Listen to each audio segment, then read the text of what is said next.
उस समय जब भगवान गोकुल में आ गए तो मतलब सबकी रक्षा का उत्तरदायित्व तो भगवान पर है। तो भगवान ने पूतना को कहीं जाने ही नहीं दिया। ऐसी व्यवस्था रचना करी कि वो पूतना स्वयं ठाकुर जी के पास चली आई। क्या अवस्था रही होगी। अभी तो ठाकुर जी ने करवट भी नहीं लिया था।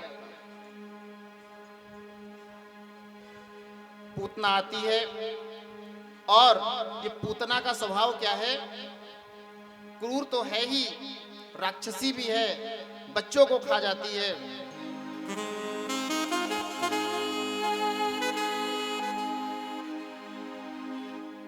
जब यह देखिए पूतना जब भगवान के पास आई है तो भगवान ने देखा तक नहीं। क्यों नहीं देखा? क्योंकि पूतना के अंदर छल और कपट भरा हुआ है।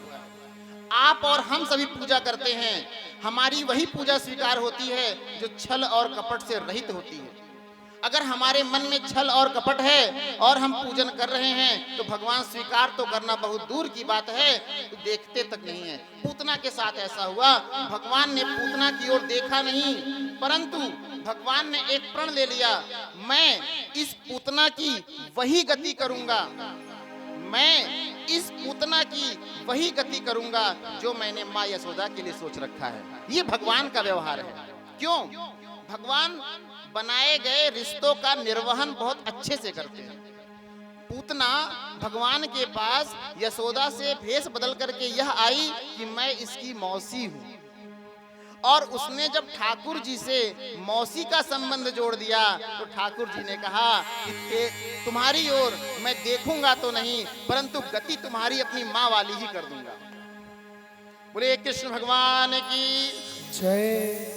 तो पूतना कालकूट विष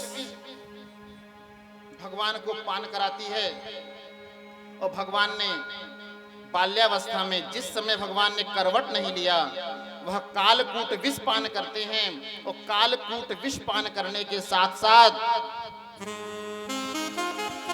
भगवान उसके प्राणों का पान कर लेते हैं,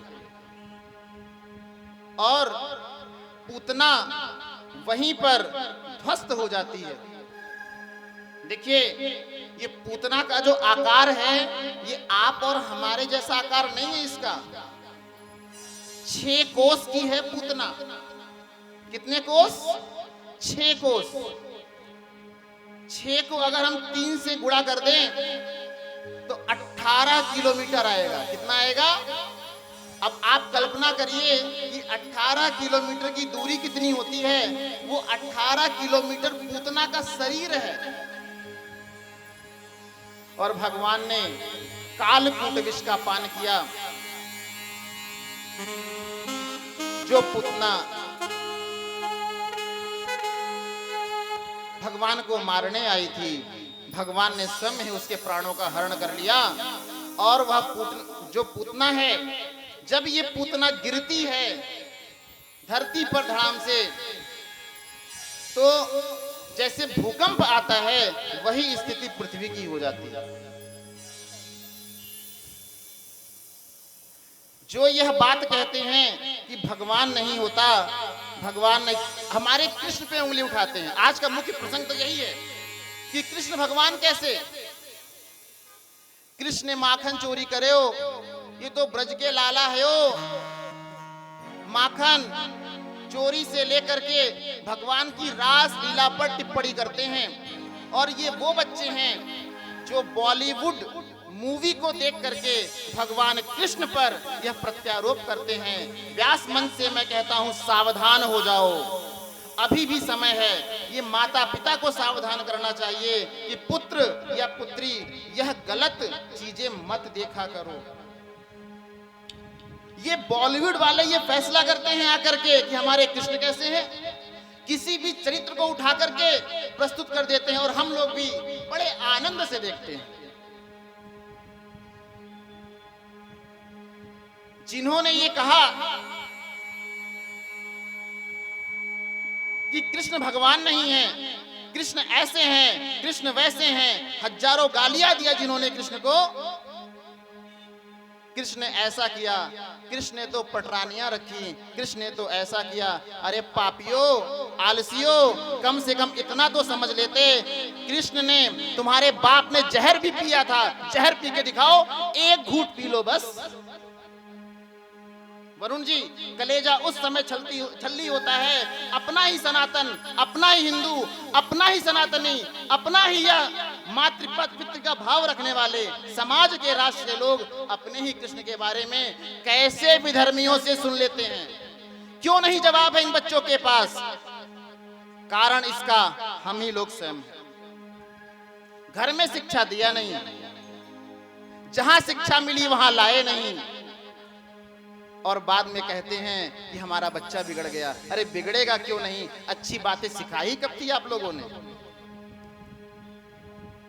खाया, पिया, पचाया, सुबह उठा। अरे भाई गौर कीजिए, मानव का धर्म आपको मिला है, आप खाना खाते हैं, पशुओं में मानवों में अंतर क्या रह गया?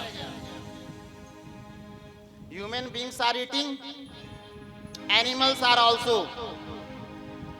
Human beings are sleeping, animals also.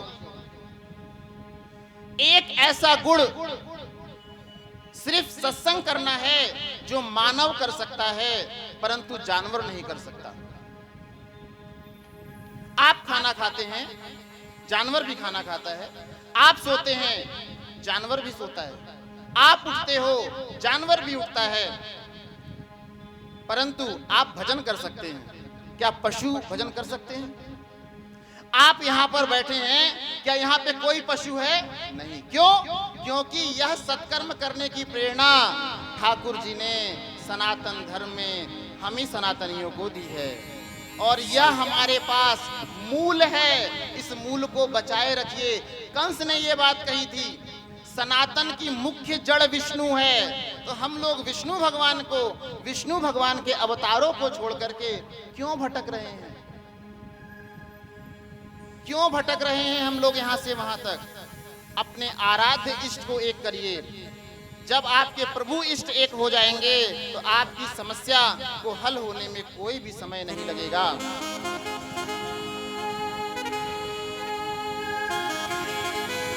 Putana का वध किया भगवान ने। पूतना जब गिरती है, जब चिता बनाई जाती है, अब 18 किलोमीटर की चिता तो बनाई नहीं जाएगी। लोगों ने, ब्रजवासियों ने क्या किया, उसके पूतना के अंगों को काटना शुरू किया कि कम से कम 10 फीट की चिता में तो वह जो है समा जाए। इतनी विशालकाय पूतना है, भगवान को मारने आई है, और भगवान ने भी करवट भी नहीं लिया। पूतना गोविंदाय नमो नमः। दिव्य लीला प्रभु ने करी। भगवान ने, ब्रजवासियों ने मिलकर के पूतना के एक एक अंग को काट डाला, और उसको चिता में जब जलाया गया तो वहां पर जितने लोग बैठे थे सबने एक विचित्र दृश्य देखा।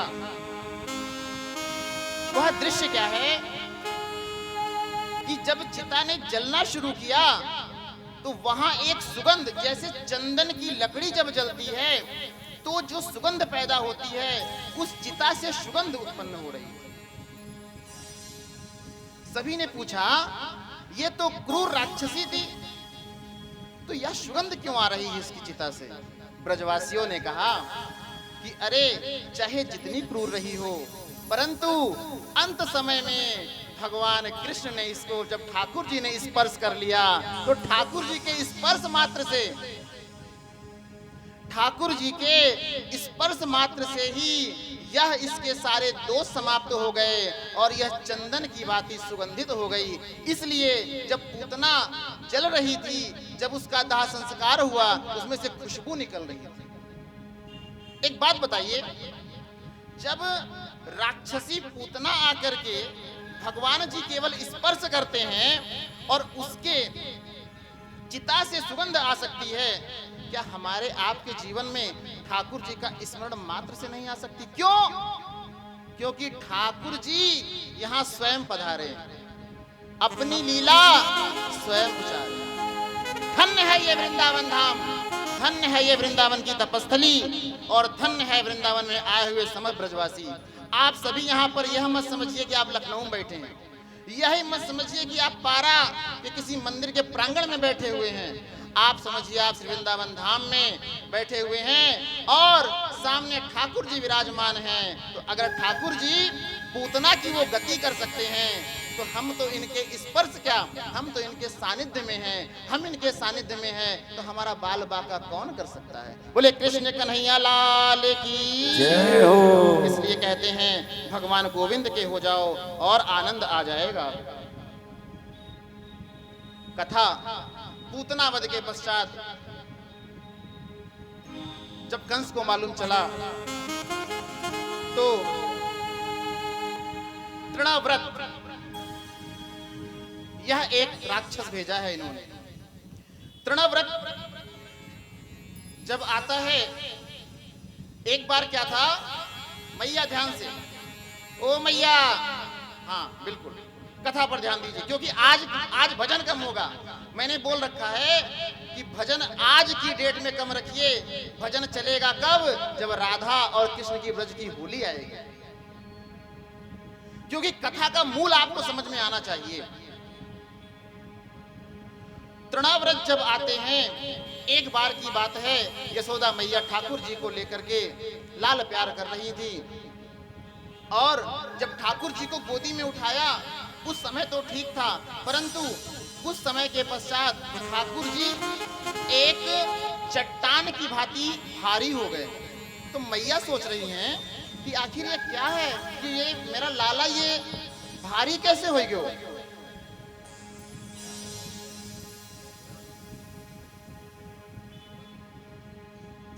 उन्होंने ठाकुर जी को उठा करके शिला पर बिठा दिया और अंदर घर के कार्य को करने लगी।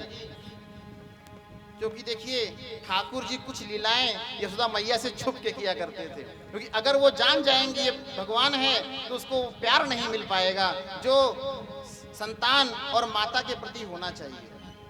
मैया घर के कार्यों में व्यस्त हो जाती हैं। इधर तृणाव्रत जो असुर है, यह तृणाव्रत बवंडर के रूप में आता है। बवंडर का मतलब हवा। वह उस बवंडर के रूप में आया। पूरे ब्रज में धूल भरी आंधियां, पूरा ब्रज धूल धूल से हो गया, किसी का घर नहीं दिख रहा है और सभी लोग